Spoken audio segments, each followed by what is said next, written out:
Welcome to In Focus with Ijaz Haider. Tonight we discuss the question raised by the Congress party in India with reference to the Pulwama attack that killed 40 Indian paramilitary personnel. The Congress has also been asking for an inquiry into how a journalist, Arnab Goswami, knew operational plans of Indian military with reference to a strike against Pakistan. The same journalist also celebrated the Pulwama attack and declared it a crazy win for his channel. Pakistan has long maintained that it was a false flag operation, referring to other such incidents that have happened. There is also the issue of the EU Disinfo Lab reports of 2019 and 2020 clearly show a 15-year-long operation against Pakistan. Every attempt has been made by India to malign Pakistan through different means. Pakistan recently provided a detailed dossier to the UN Secretary General's Office on India's covert activities against Pakistan from Afghanistan's soil. That includes using people for target killings and funding TTP and Baloch terrorist groups to mount attacks inside Pakistan. Pakistan has been fighting these groups for long, and its efforts were recently acknowledged in a UN report which also noted the threat from the Tehrik-e-Taliban, which has resulted in over 100 cross-border attacks within 3 months last year. To discuss India's internal governance and external relations under the current BJP government of Mr. Narendra Modi, I am joined by Shirivastava and Rajiv Desai. Both gentlemen are commentators on political and economic affairs. Thank you to both. Let me begin with Mr. Desai here. Mr. Desai, suddenly we see that relations with all the neighbors have gone sour, and that includes Bangladesh, a country which has traditionally been seen as friendly with India. Internally, we are witnessing arrests of 21-year-old activists, who prepare a toolkit in order to sort of support the farmers' protest movement. What exactly is, some people would say that this is almost bordering on the absurd. Okay, well, look, this is something I've been saying for a long time, which is that the eagerness of this BJP to win elections and form governments is not matched by its skills and abilities in running a government. So it knows how to win an election, form governments, either by buying legislators or by fixing machines, or in some cases even winning, actually. But they don't know anything about governance. I've said that forever. And now they are in a state of sheer panic. Just imagine how many no government in India, as far as I can recall, has ever faced the kind of frequent and vast protests that this government has faced. The latest is the farmers sitting outside of Delhi for months together. Before that, there were these women and middle class people protesting against the Citizenship Amendment Act and so forth, and on and on and on. And then this Pulwama thing they pulled out of the whatever bag of tricks that they have, and so it's a complete mess. So this is directly related to the contradiction between their ambition and their abilities. Okay, that's an interesting point, and I know that you have made this point very often on this program also. But let me take this to Mr. Shirivastava. Mr. Shirivastava, without prejudice to what Mr. Desai is saying with reference to this point about the differential between their capability and their ambition, one begins to sense that there is an agenda behind this, and that agenda is rooted in the Hindutva ideology of the RSS. And therefore, what they're doing is not something, it's not that they are blundering through it, but this is actually something they want to do. Azaz, what I see today is that India is getting vertically divided into two communities. And the ruling BJP government is not leaving any stone unturned by fueling it further. You rightly said in your opening remark, the government is scared of a 21-year-old girl who made a small toolkit, a program of opposing the farmers' protest. She is not an isolated case. There have been arrests, there have been cases, the people are rotting in the jails just for criticizing the government. The intolerance of the government at this moment, I think it's heightened to the highest level, and you can see the protests happening everywhere. It started from CAA, NRC. Prior to that also, the moment they came into power, there were protests. Now it is after CAA, NRC, you have got this farmers' protest, which has entered into some 82nd or 83rd day today. And there are protests happening everywhere around. As regards Pulwama, I would say India uses Pakistan as a punching bag. Anything or any event or any incident which happens on the border is attributed to, immediately to Pakistan. And I tell you that the children in the schools now know the name, who is the Hizbul Mujahideen or Harkatul Ansar or all some kind of terrorist outfit names. They are publicized so widely as if they have got a ready access for doing any kind of incident, any kind of terrorist attack into India. What Pulwama, the Congress rightly questioned was that a 2,500 strong contingent of the soldiers was sent without any protection in the normal ordinary buses from Jammu to Srinagar, and somebody could bring 200, 300 kg of RDX and blow off, like a Fidain attack in which 40 soldiers of India were martyred. So Congress rightly questioned it, what the intel of the India was doing. They had the information, they had ready information in hand that some terrorist attack is likely, and they did not take any kind of precaution.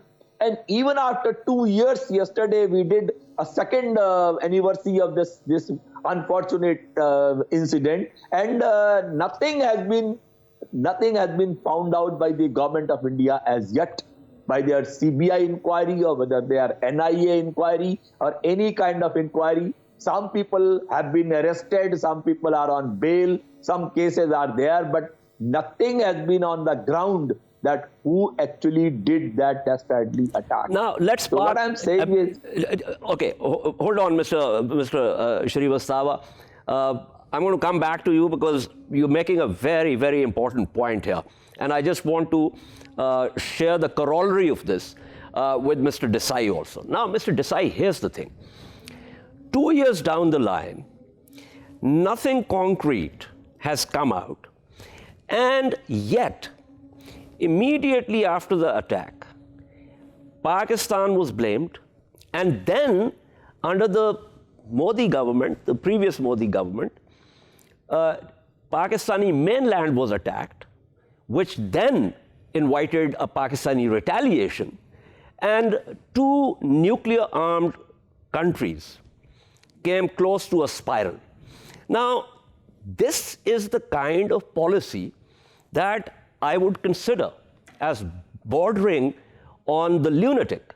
Now, this actually sails close to the point that you were making earlier, that perhaps in order to win an election, they are going to latch on to anything and even go for a madcap foreign policy and invite retaliation by another nuclear-armed state, all to get Mr. Modi into the Prime Minister's office. Now, if that scenario is correct, if that assumption is correct, then not just the Indians, but the neighbors are also dealing with a very, very strange government in India. So anyway, let me just say what I would say, which is that actually there's no percentage in trying to attribute reason and logic in understanding the government and its policies, because it doesn't know how. So what you end up with is an unholy mess, like you had in Pulwama, you had with the CAA, now you have with this whole policy. So it's a blundering government. A lot of people, and they by doing these arrests and using police state methods, they're trying to scare people. So that the opposition will not, will not grow and steamroller them out. So if people are scared, then they'll think twice before doing anything. But the fact of the matter is, it's now very clear. Look, the economy is down. In the immediate aftermath of the pandemic, the GDP dropped 25%. Today, it's predicted anywhere between 7 and 10% decline of GDP. The prices are out of control. They've raised, and they're running out of money, so they're raising taxes on gasoline and so forth. That today, for example, it's the highest ever prices the Indian citizen has paid for gasoline, whether it's petrol or diesel. The inflation is out of control. Everything is just a complete and utter mess. So you have hundreds of thousands of farmers sitting outside Delhi in protest. Before that, you had, as I told you, these middle-class men and women of Shaheen Bagh protesting against the CAA, and all they're interested in is the upcoming election in Bengal. And I think Tamil Nadu and elsewhere, so that they want to win all the states. At one point, Congress had control of a vast majority of the states in India. They don't, so they want to do that. And this is only because they have this huge sense of a chip on the shoulder when it comes to, I guess, the Congress and the other political opposition parties, that they've ruled, now it's our turn to rule. And it's sort of a belief now, it's our turn, we are entitled to this. No matter that, they don't know what to do. No matter that they've destroyed the treasury, no matter that they've destroyed defense, no matter that they've destroyed everything. So, but they've got a chip on the shoulder, and they just want to make the point that they can be in power and they can run the government, but they can't run the government. They can only be in government. Right, that's the point that you made previously also, but thank you so much. That was Mr. Rajiv Desai speaking with us. I'm also joined by Ambassador Ali Sarwar Naqvi, a former diplomat and currently Executive Director of Center for International Strategic Studies in Islamabad. Ambassador Naqvi, I will just come back to you, but let me go back to Mr. Shirivastava. Mr. Shirivastava, the same question. This entire Pulwama thing, and as I said in my opening, from the Pakistani perspective, it was a false flag. As you said yourself, 2 years down the line, nothing has come out of this. And yet, Mr. Modi was prepared to gamble this hand, striking Pakistan mainland, inviting Pakistan's retaliation to nuclear arms. So this is a very dangerous government. This was an unfortunate incident of Pulwama, which happened a couple of years before. And the worst thing was that our Prime Minister, Shri Narendra Modi, was resting in a Jim Corbett Park, a wildlife sanctuary, and was having a film shooting. And he knew about the incident after pretty good 8 hours that 40 valuable lives of our soldiers have been lost and they have been martyred. That was such a situation. And what I am saying, that after that, the kind of retaliation you saw, and the India claimed that they bombed somewhere in Balakot and so many lives were lost there, which was by United Nations himself was questioned that nobody died over there. So some people in India say that the government can do even to that extent, that they can capitalize on a dastardly attack and then they used it as a nationalism in their forthcoming elections, and they came back with the winning that power. So they can the government, this particular party, Bharatiya Janata Party, is capable of doing anything. They are an election machinery. Their president, their all party leaders are camping right now. There is a Bengal state election. There will be Tamil Nadu state election. They are not worried about this, the farmers' protest, which is inviting an international criticism today. The celebrities like Rihanna, the Greta, the Canadian Prime Minister, the UK parliamentarians in Australia, they are inviting criticism worldwide. And what they say that all those people are, kind of an anti-national, and they should not interfere into India's internal matters. So such is the situation. Really very unfortunate. And the government is just going ahead, framing people into false, fabricated cases, putting them into jail. And what Rajiv Desai rightly said, it's a kind of, creating a scare amongst people that if you speak a word against us, we will see that you are booked and you rot in the jail, or a judicial process may take a few months inside the jail. And as you rightly showed you in the beginning, that a TV anchor, a journalist, had a prior information of what is going to happen in Pulwama or in Balakot. And he was rejoicing on his channel and all these things. And he was arrested for 7-8 days. And finally, India's Supreme Court gave him the bail interim period. So this is the way the government is exploiting the media. Anybody who opens his mouth against the government policies, against the government actions, he immediately invites a retaliation in the form of a CBI raid or enforcement directorate raid or an NIA inquiry or something of that sort. So just to intimidate people, the government is going to any extent in India at the moment. It's really very, very unfortunate. Yeah, the situation is pretty bleak, clearly, but thank you so much, Mr. Ravi Shirivastava, speaking with us. Let me go to Ambassador Naqvi here. Mr. Naqvi, I just wanted you to get a sense of what some of our Indian interlocutors think of what's happening in India. And internally, it's, as Mr. Shirivastava mentioned, and before that, Mr. Desai also said, it's a royal mess. But here's my question. Before you joined us, in my opening, I talked about the Indian disinformation campaign against Pakistan, UN reports that are now questioning India's human rights record. We also have the dossier that we presented to the UN Secretary General's office with reference to India's funding of terrorist groups that operate from the Afghanistan soil against Pakistan. So my question really is that while we have there's so much happening in India internally, there's so much happening externally, how can we exploit this? I mean, you've had a long career as a diplomat. Give me your sense of what needs to be done here.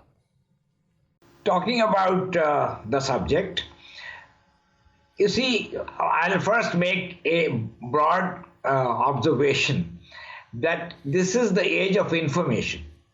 There was a time when India would be suppressing lots of things that were happening in India and not allowing foreign media. They once banned the BBC. They threw out many foreign journalists. And in Kashmir, it was incredible. I mean, they had completely shut off the state. So that was then. Today is the age of information, where you have all sources of channels of information that can disseminate what is happening all over the world. So because of this, India finds itself and exposed in a big the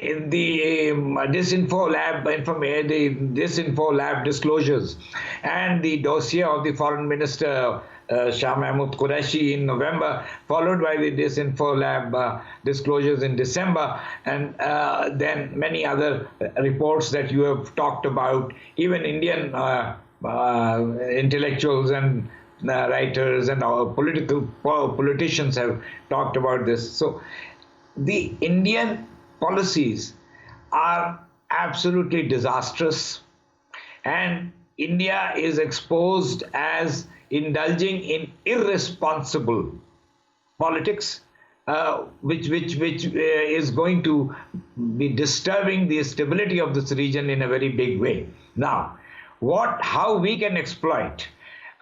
Yes, we need to.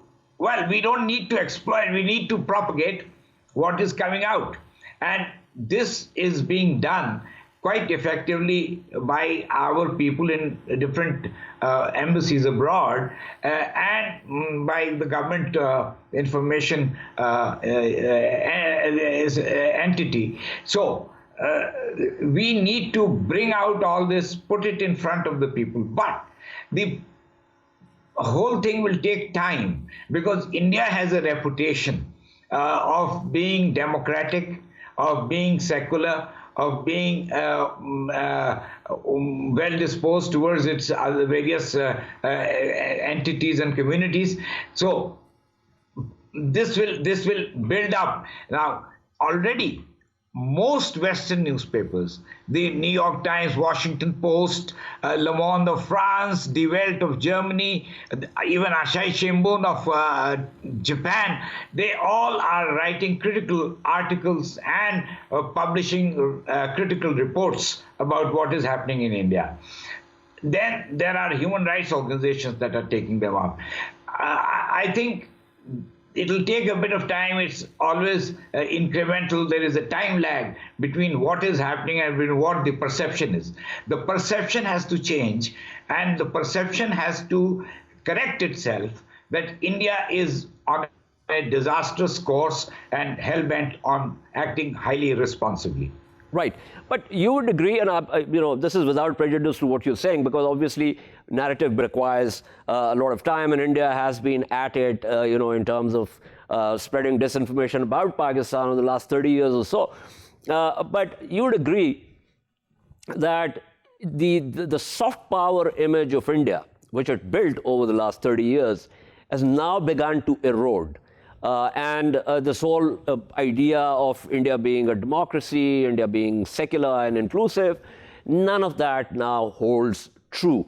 So perhaps, in addition to agitating these issues in and through the recognized multilateral fora, we also need to pull in intellectuals, artists, rights groups, and other people like, the late Nelson Mandela, even when he was no more the president, was one of those world-leading authorities, and there are others with whom one can agitate the issue of Kashmir and related issues of where India is going. Now, is that something that appeals to you?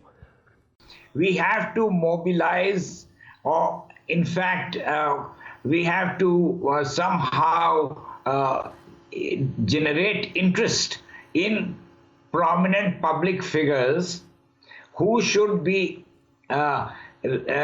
besieged and should be apprised of what is happening, and their help sought in stopping the human rights violations in India, be it inside India, in main India, or in Kashmir. B, in building up a consensus to raise their voices against what is happening.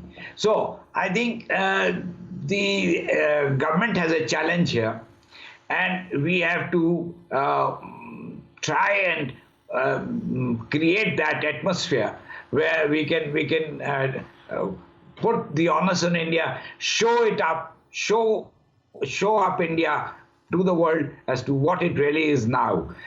You see, things change, Ijaz. I will give you the example of Myanmar. I mean, at one time, Myanmar was the darling of the West. Even President Obama visited Myanmar. But then what is happening now and what has happened with the Rohingyas before that has changed the international perception of Myanmar. So I am quite sanguine that in due course, we are of course very anxious that this should happen right away, but I think in due course that change will come about. Right. It's not going to happen overnight, that's for sure. But yes, the incremental sort of, cumulative impact of what's happening. But thank you so much. That was Ambassador Ali Sarwar Naqvi speaking with us. We shall take a short break and return to discuss the ongoing row between India and US social media companies. Stay with us.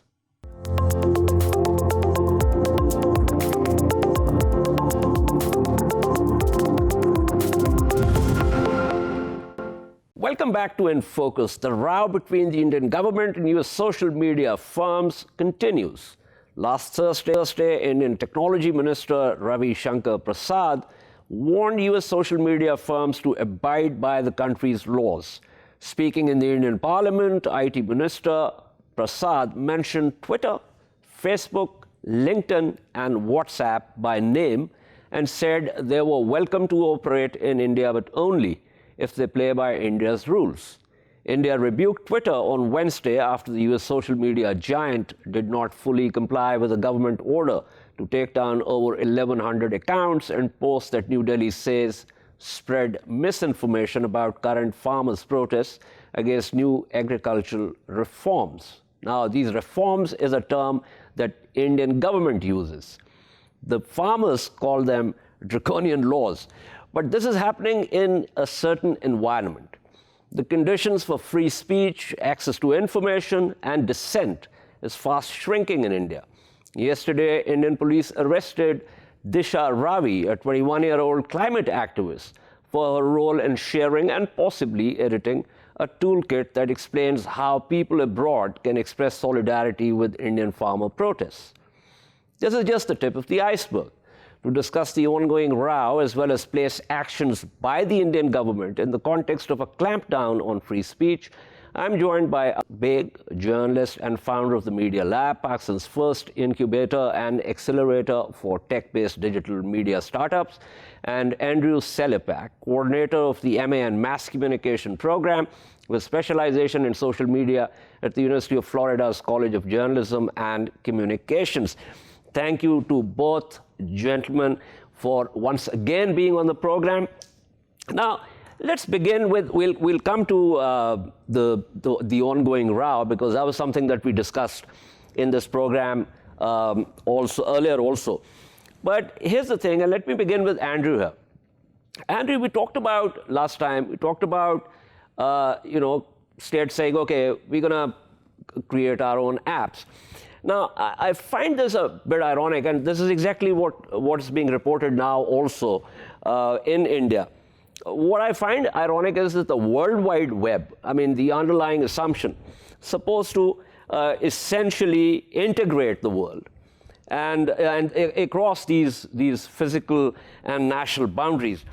But if every state, and this is for the sake of the argument, I'm not saying that every state's going to do that, but if every state were to begin to say, okay, we're going to have our own apps, then we're entering a world where even the digital world will be confined in the physical boundaries. Now, is that something that you think strikes at the very heart of the idea of having a World Wide Web? I will say that this is sort of the problem, because if we're looking at it from the perspective of a World Wide Web, you can still access the internet, you can still use some of these social media apps. But once we start doing geo-blocking and we have countries that are creating their own social media apps and the government using them and encouraging people to use those apps, we do get into a situation where we could have, national social media that's not used by people outside of an individual country. Now, I don't think this is something that's going to happen everywhere. Some countries just don't have the population base for that to be something that would be sustainable. But if you're talking about a country like India with over 1 billion people, I mean, it's very possible to have an India-only Twitter, an India-only Facebook. And we've seen kind of the Indian government pushing this a little bit recently with some of their officials who have joined I believe it's called Koo, K-O-O, and using that app which is sort of a Twitter knockoff, and kind of encouraging people to do it. So we might be headed down that road, at least when it comes to social media. Right. Now, one technical question before I get to Asad Baig on this.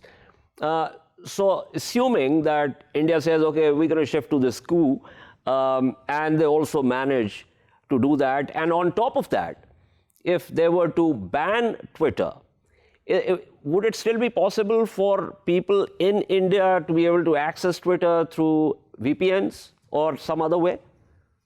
Well, we do know that there are people in China who are accessing the social media platforms technically banned in China. So there is some possibility with being able to use a VPN. The question is, will they have the access to it? So what we've seen with something in China is that if you download a VPN and you have it before entering China, then it's possible. But it's not possible often to download the VPN if you're there already for the reason that it would go around the Chinese firewall. So I think if you do have a system of government, if you do have an authoritarian government that really does build a pretty strong firewall that prevents VPNs and kind of limits the users in that country to only using certain social media channels, it becomes much more possible.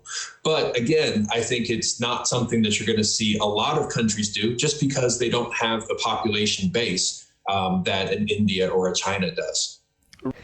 Let's get to Asad Baig here. Asad, last time we, among other things, we talked about how these companies need to be more transparent. The stakeholders need to have access to how these companies formulate their policies. What do they do? How do they determine who to block, including geo-blocking and the rest of it? But I want to focus a little this time on, as I said in my opening, the environment in which this row is unfolding. And that's an environment that's not just about Indian government's approach to the digital world, but it's also about legislation, it's about unilateral actions, it's about arrests of activists and so on. So give me your sense first of how you look at this environment in which this entire thing is unfolding. Thanks for having me on your show. I mean, if I'm to sum it up in half a line, then I would say that India is losing it. Because this is something that we keep telling our policymakers in Pakistan here, that these companies that we are talking about, they are literally the giants of the world now. Google, for instance, I mean, Google is just one name, but to think about it, that they also have the ownership of Android.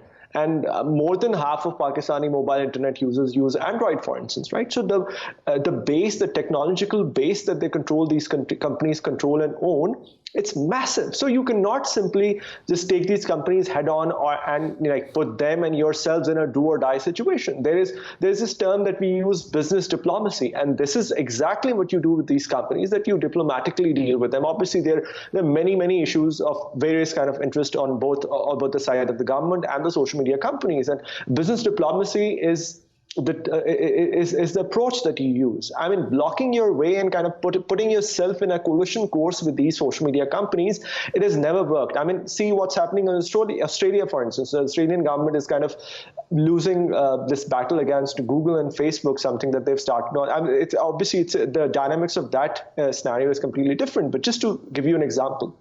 Also, if I may just get 1 quick minute, the science of blocking the content, it's very important. As a computer engineer, I can tell you that there is a lot more than we know about social media companies and how they operate. For instance, Twitter. I mean, it's massive, it's global, right? Twitter's data, I think, more on AWS, which is Amazon services, right?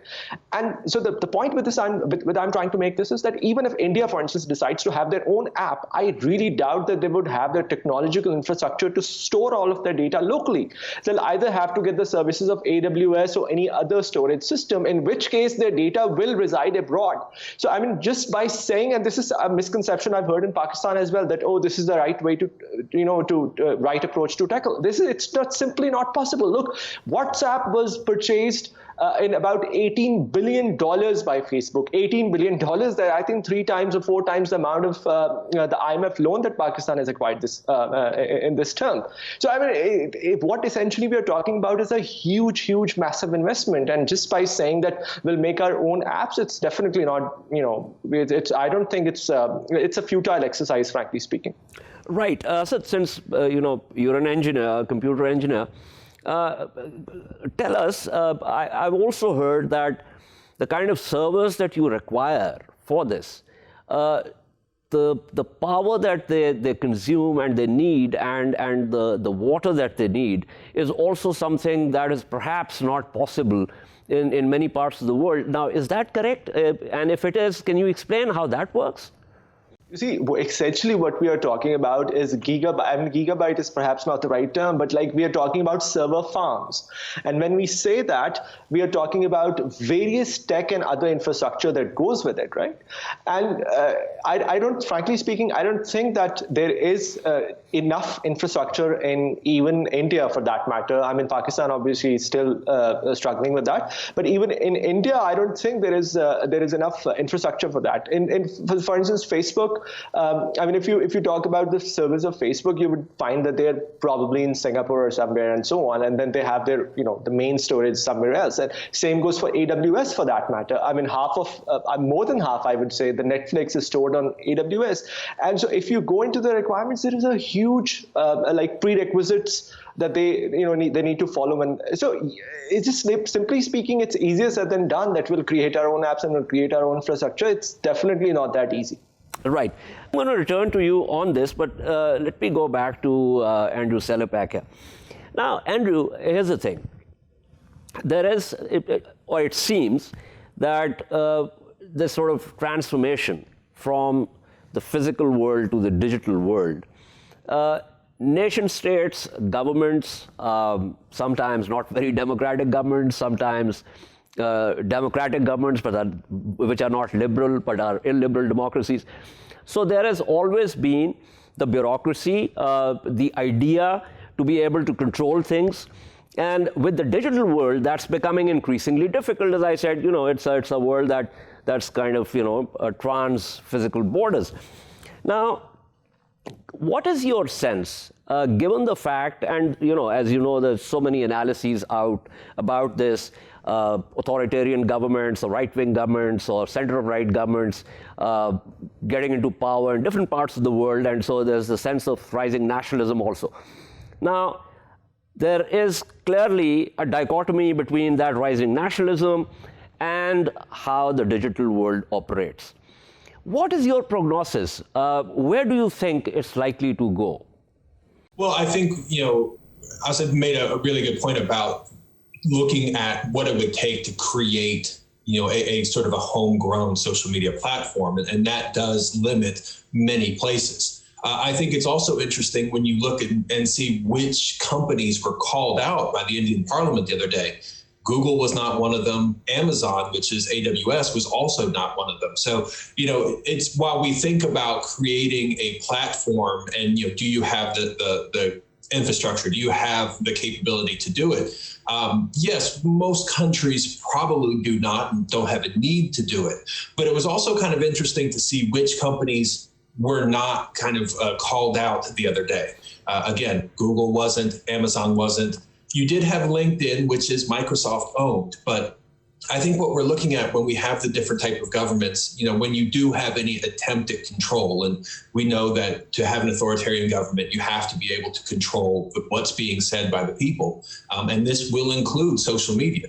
So it might not be necessarily that these countries may try to create their own, because again, it could be very difficult. It might be just to shut down any type of communication, which is much easier to do. And we've seen many countries do it over the years, from Turkey to Venezuela during coup attempts. So I think it could be sort of the limiting of speech, the limiting of communication.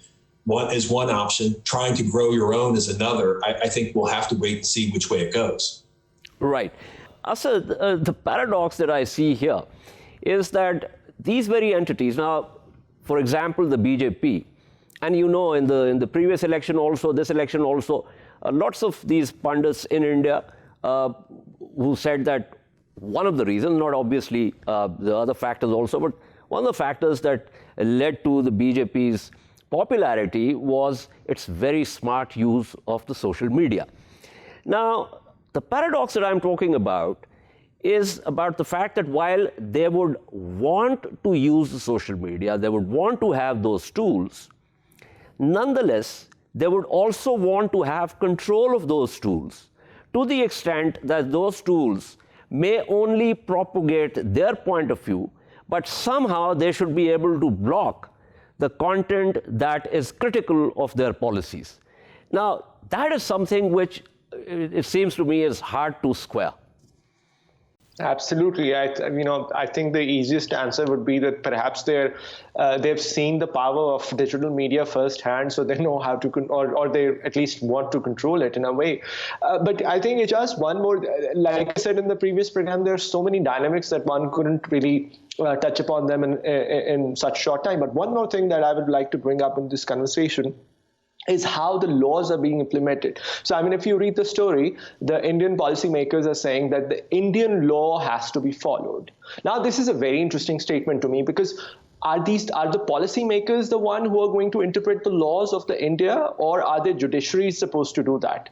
You see, so for instance, if there is a law in India, hypothetically speaking again, if there is a law in India which says there will not be any incitement to violence or social media, or the person who conducts incitement to violence will be jailed or whatever, who's going to interpret it? Are the policymakers going to do that? Is there any case law which says any specific hashtag is actually inciting violence? So the way all of this legal framework is used is absolutely horrendous, frankly speaking. And that's what Twitter is saying, that we do not believe that the laws that you have in place, we respect the laws, but we do not believe that the laws that you have in place are actually inciting violence.